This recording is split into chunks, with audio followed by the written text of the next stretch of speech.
tout seul. I love you. And whatever you want to do, I'll support it. That's it?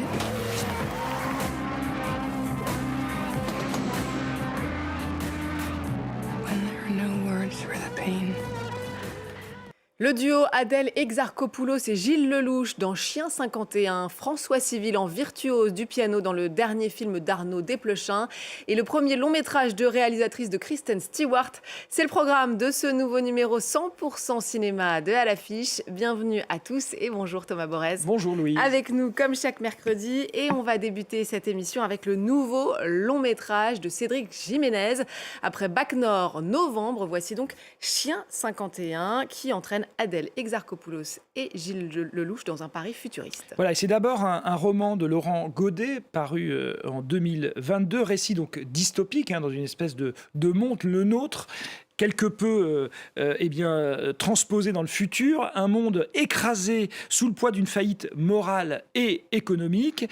Et le monde vit donc dans une tension permanente et surtout les classes sociales sont cantonnées dans des univers très séparés, les zones. Alors l'adaptation qu'en a fait Cédric Jiménez est très allégée, elle nous plonge, je vous l'avais dit, dans Paris, dans un Paris privatisé et surveillé de très près et en permanence par des drones qui veillent évidemment à ce que les habitants des trois zones, riches, pauvres et très très pauvres, on l'aura compris, ne se mélangent pas. Voilà, là on va suivre Zem, c'est Gilles Lelouch, un policier on va dire fatigué qui va faire équipe avec une inspectrice au fort tempérament, Adèle Exarchopoulos, évidemment, pour élucider donc la mort d'un des hauts responsables d'un programme d'intelligence artificielle en charge de faire respecter l'ordre. Regardez.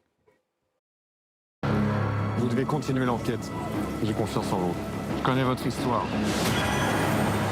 C'est quoi ce bordel? On connaît votre histoire, il vous fait confiance. Mais vous êtes qui, putain? Oh!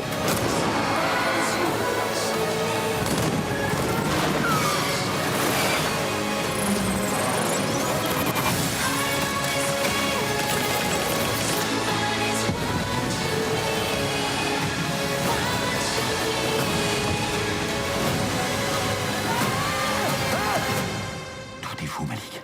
Tout est faux. Voilà, rien n'est vrai, tout est faux, tout est permis. On le sait, Cédric Jiménez n'est pas du genre poète, il est plutôt adepte d'un cinéma viril et musclé. Il lorgne du côté des séries B, plutôt efficaces, à défaut d'être visionnaire. Ce qui est un peu un problème, parce que c'est vrai que devant sa caméra, souvent, il s'empare de sujets sociétaux, comme les violences policières ou les attentats parisiens, et qui deviennent, c'est vrai, sous sa caméra, des prétextes à sensations fortes, au risque de verser dans une certaine inconscience aveugle. Alors, en nous plongeant dans le futur, même proche, Chien 51 s'éloigne a priori d'un présent forcément politique. Je dis a priori parce qu'évidemment, on le sait, à quoi sert le genre, qui plus est la SF, sinon à explorer notre présent malade. Sur la forme, je crois aussi, vous avez été un peu déçu. En fait, on sent qu'esthétiquement, le film lorgne du côté du Blade Runner, le film culte de Ridley Scott, oui. Et au final, on se rapproche plus d'une production Luc Besson du début des années 2000. Vous voyez, j'ai mis Banlieue 13 en plein milieu, c'est un peu à ça qu'on pense.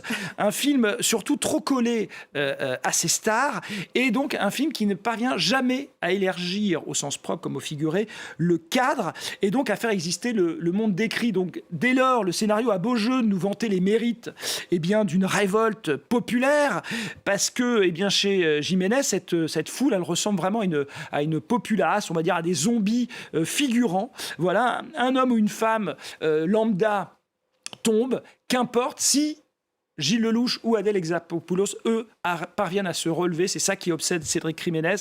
Voilà, c'est un peu moche au final, et pour tout dire, un peu idiot aussi. Oui, et puis l'adaptation d'un roman, c'est toujours difficile. Et pour avoir lu le livre, j'ai été aussi déçue par cette version sur grand écran. Bon, alors après Gilles Lelouch et Adèle Exarchopoulos, on passe à François Civil, pianiste concertiste pour Arnaud Desplechin. Dans Deux pianos, son personnage revient à Lyon après des années d'absence où l'attendent des retrouvailles plutôt inattendues avec un amour de jeunesse. Regardez. Tu es tout seul.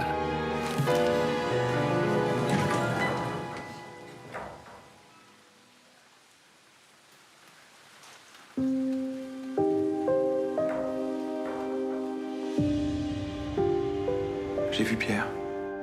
C'est merveilleux de te voir, ça fait combien d'années? À l'époque, je vous aimais tous les deux. Et t'as triché. Voilà, est-ce que c'est vrai ou est-ce que tout est faux, comme disait Ouais, Lelouch dans Jean 51, on ne c'est la sait même pas. thématique. Voilà, François Civil, chez Arnaud Desplechin, participe sans aucun doute de la montée en puissance de l'acteur de 35 ans. Donc on va dire aussi à l'aise dans des comédies d'action que dans du cinéma d'auteur, là cette fois on va dire haut de gamme, c'est quand même Desplechin, l'auteur de Un conte de Noël ou encore de Roubaix, une lumière. Alors Civil d'ailleurs il est plutôt crédible au milieu d'un scénario qui pousse un peu trop dans le mélodrame avec l'ex-petite amie, on l'a vu dans la bande-annonce, ressurgit du passé avec un enfant sur les bras.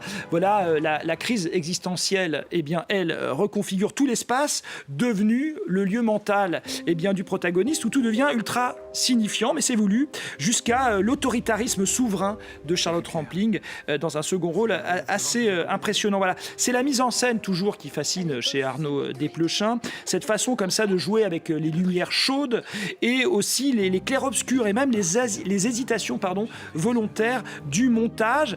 Mais pour tout dire, et c'est un peu le problème qu'on ressent à la vision de ces deux pianos, tout ça sent un peu la naphtaline, il y a un côté un petit peu poussiéreux. Bref, voilà, pas très moderne. Pas très moderne. Voilà, c'est ça. c'est moins qu'on puisse dire. Bon, on va passer, elle est un peu plus moderne, je trouve, dans son genre. C'est le premier long métrage de réalisatrice de Kristen Stewart, Chronology of Water, un drame autour du cauchemar d'une jeune fille née au sein d'une famille toxique. Un film, Thomas, porté par la formidable actrice britannique, j'ai trouvé dans le film, qui s'appelle Imogen Poots. Ouais, et Dieu sait si elle a fort à faire dans ce film. Alors, au dire même de Kristen Stewart, ça faisait très longtemps qu'elle voulait adapter ce roman de Lydia Yuknavitch, paru en 2014 en France, La mécanique des fluides, c'est comme ça que ça s'appelait en français. Aux États-Unis, c'est vraiment un livre culte. Voilà, alors ce récit fortement autobiographique, alors là je parle de l'autrice du roman, pas forcément de Kristen Stewart, raconte l'histoire et surtout l'enfance cabossée et traumatique d'une jeune femme entre un père violent et abusif et une mère infirme et alcoolique. Et c'est par la pratique de la natation, mais surtout celle de la littérature, que la jeune Lydia, c'est le nom de cette héroïne, va sortir la tête de l'eau. Excusez-moi du jeu de mots, c'est parti. Hey, can't sleep, huh? Yeah, me neither. Come here. I want to talk to you. It was my voice that left. Hey, look at me. Sometimes I think it arrived on paper. Hey, honey. Voilà, Kristen Stewart, réalisatrice, donc, même si elle est toujours actrice, bien sûr. Voici d'ailleurs ce qu'elle répond lorsqu'on lui demande pourquoi elle a choisi de ne pas jouer dans ce premier long métrage. Je voulais pouvoir regarder quelqu'un d'autre s'emparer de ce que j'avais créé. Je voulais qu'Imogen s'approprie ce rôle, qu'elle fasse évoluer le personnage à partir de ce que je lui avais transmis. C'est une image un peu bête, mais c'est la seule façon que j'ai trouvée pour l'expliquer. C'est comme si j'avais planté des graines dans un immense champ et que je regardais ensuite ma meilleure amie venir cueillir mes fleurs. Je n'avais pas envie de le faire moi-même. Je ne voulais pas me regarder dans un miroir. Je voulais regarder quelqu'un dans les yeux, une autre femme qui avait elle aussi des choses à dire, à découvrir. Et puis ensemble, faire grandir cette flamme parce que deux feux valent mieux qu'un. On voit son héroïne, Imogen Poots, à l'écran avec sa chevelure blonde. On pense forcément à Kristen Stewart comme une projection. Voilà, Kristen Stewart avait déjà réalisé des clips vidéo, aussi plusieurs courts-métrages, dont l'un avait d'ailleurs été présenté à Cannes, d'où une certaine maîtrise peu étonnante de la mise en scène, une maîtrise apparente, peut-être un peu trop. On sent en effet quand même un désir presque vital de mettre en scène cette histoire. Le film est assez irrespirable de bout en bout, dans une gestion d'un montage volontairement étouffé et étouffant. Et il prend ainsi le parti, ce film, d'être au diapason de sa jeune héroïne, à l'intériorité blessé, cabossé, on l'a dit, qui semble avancer dans la vie à tâtons. Alors le récit est, on s'en doute, très lourd à porter. Il est question de violence, d'inceste, mais la beauté vient de la façon dont l'apprentissage de la littérature va offrir une libération possible, une façon donc d'exprimer sa souffrance. Et dès lors, ce Chronology of Water devient une métaphore de la création, de la façon dont il faut savoir dompter une fièvre intérieure pour transmettre quelque chose d'authentique. Et ça, c'est pas rien. Ouais. À voir quand même dans les bonnes conditions, ça parle de trauma assez violent. Assez violent.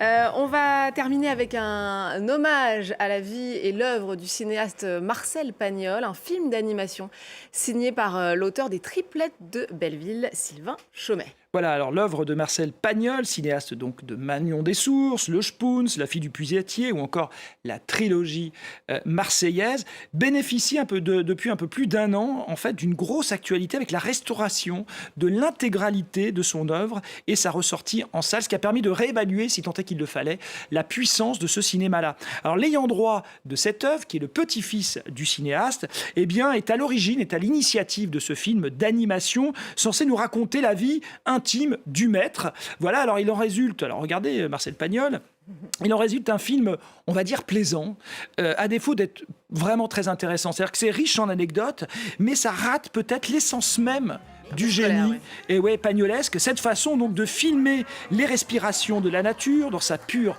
vérité. Il mettait sa caméra dehors avant tout le monde, Marcel Pagnol, un réalisme magique que l'animation, de fait, ne rend plus artificiel, et c'est un peu dommage. Merci beaucoup Thomas, on se retrouve Merci évidemment mercredi prochain et merci à vous de nous avoir suivis. N'oubliez pas de nous retrouver sur france24.com ainsi que sur tous nos réseaux sociaux. On se quitte donc sur des images de Marcel et Monsieur Pagnol de Sylvain Chomet à voir cette semaine en salle. Je vous laisse découvrir et vous dis à très vite. Et pourquoi tu n'écrirais pas une pièce qui se passerait chez toi, à Marseille? J'ai le point. Ce Marius, c'était chef-d'œuvre. Ce succès n'a pas l'air de te faire plaisir, Marcel. Qu'est-ce que je vais faire maintenant?